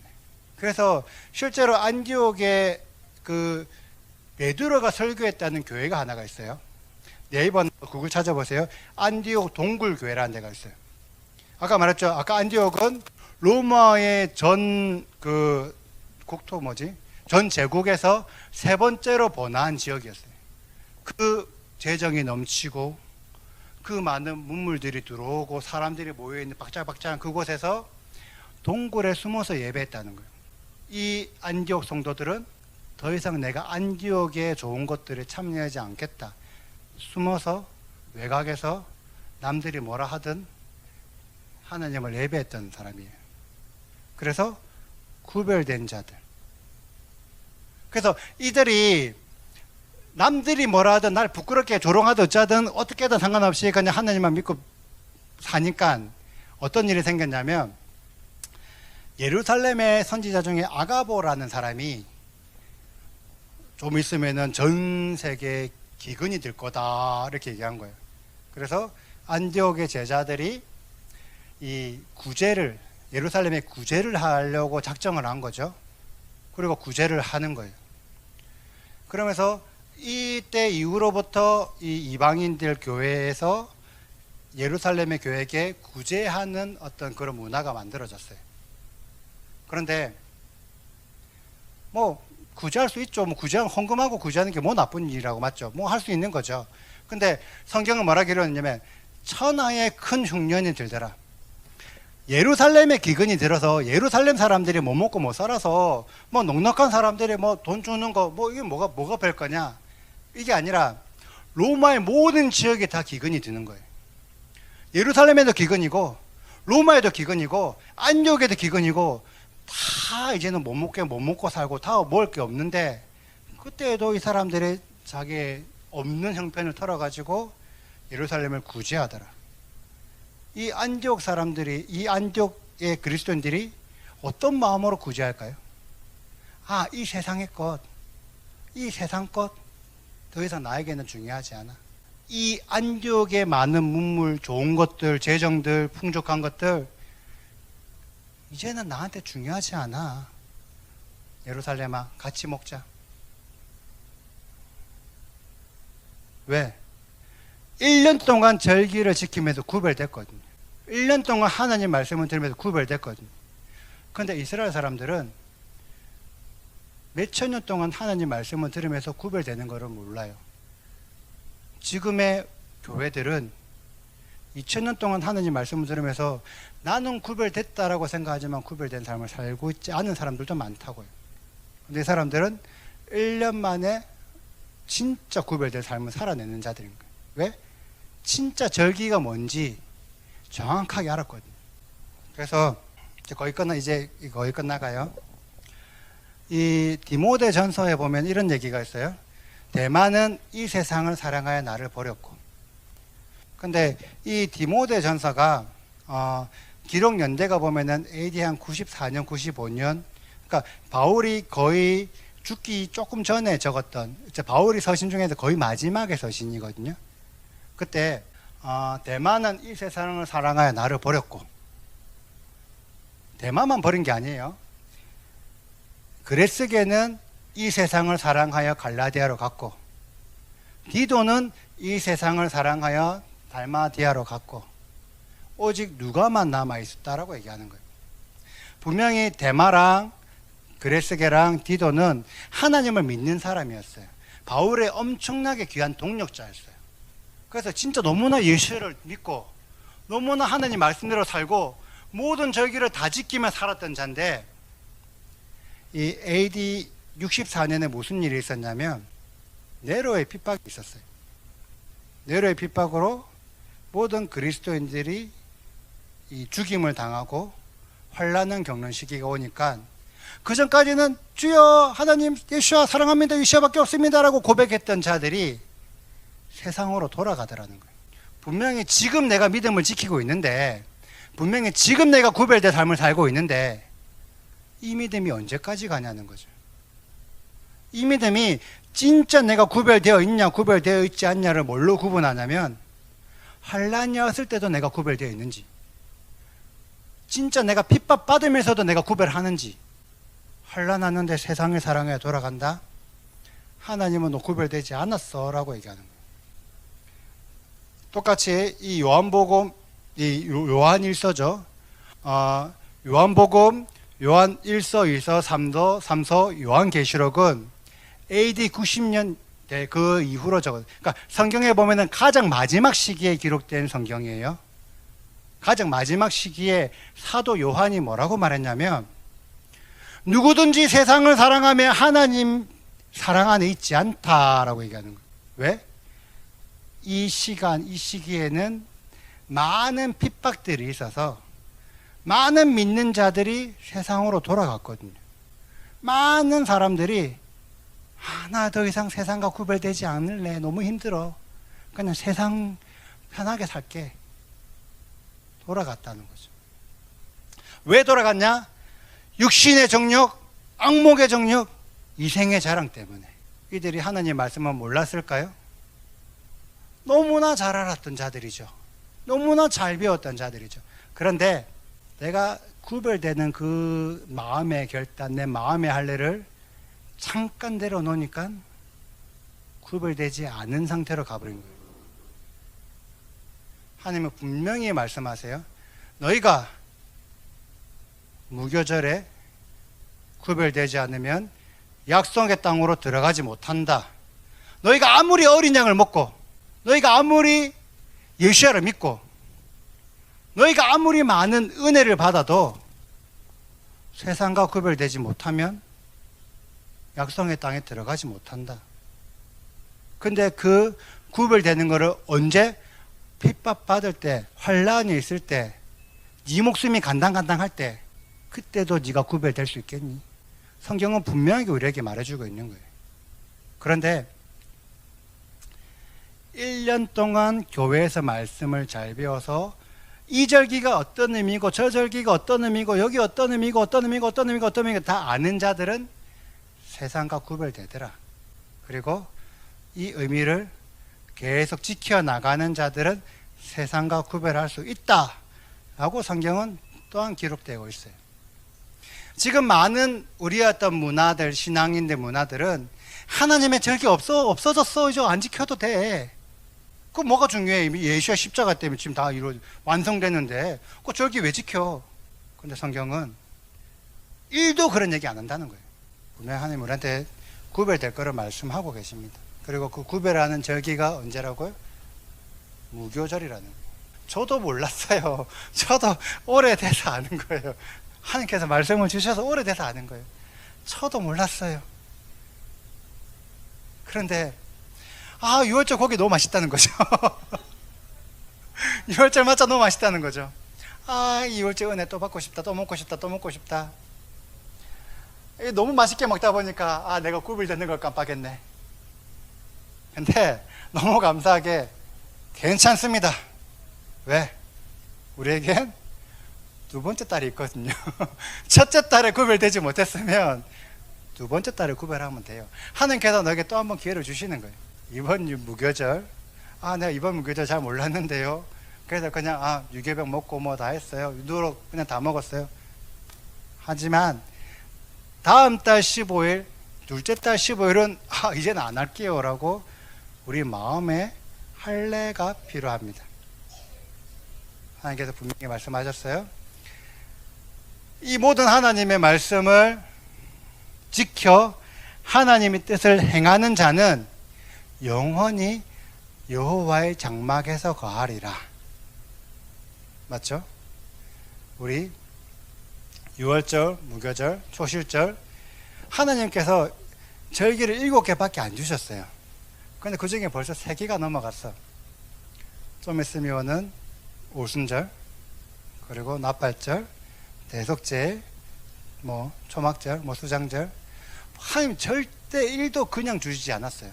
이제 너 좀 쉬어라. 절대 1도 그냥 주지 않았어요. 분명히 하나님께서 어떤 의미가 있고 목적이 있고, 이거를 너희가 세상과 구별할 그 절기 시간을 지킬 때 내가 너희들에게 하는 얘기가 있다. 분명히 하나님께서 우리한테 말씀하고 계시는 거죠. 오멜의 개수, 이제부터 오순절까지 오멜의 개수죠. 하나님께서 초실절에는 탈피하지 않은 보리를 바쳤어요. 근데 우리가 그거 먹으려면 어떻게 해야 돼요? 탈피해야 돼요. 오멜의 개수 기간 동안 우리가 하나님이 드실 만한 음식이 돼야 됩니다. 다른 사람들을 먹일 수 있을 만한 음식이 돼야 됩니다. 그 기간이 오멜의 개수 기간이에요. 하나님께서 분명히 우리에게 말씀하고 계세요. 너희가 너희 집의 누룩을 제거하고 너희가 원래 먹던 무교병을 먹지 않고 유교병 먹지 않고 무교병을 먹고 하나님의 절기의 시간을 지키고 너희가 할례 받고 나에게 하나님께서 내가 지키라고 말씀하셨던 그 시간을 빈손으로 오지 않으면, 왜 이걸 해야 되는지 알면 하나님께서 지켜보호하십니다. 구원하시고 구속하시고 하나님의 장막으로 옮기실 거예요. 맞죠? 우리는 세상에 속했습니까? 하나님에 속했습니까? 하나님께 속했죠. 확실합니까? 근데 이게 속한 게 안 믿겨. 그래서 조금 더 한 액션이 필요해. 하늘의 거룩함 당겨 들어와 살자. 우리 6월절 했잖아요. 맞죠? 이걸 해야지만 내게 된다고. 맞죠? 하늘의 거룩함, 자, 다 같이 당겨 들어와 살자. 세상과의 구별됨, 당겨 들어와 살자. 이 믿음이 우리가 실체되는 레올람 되기를 축복합니다. 감사합니다.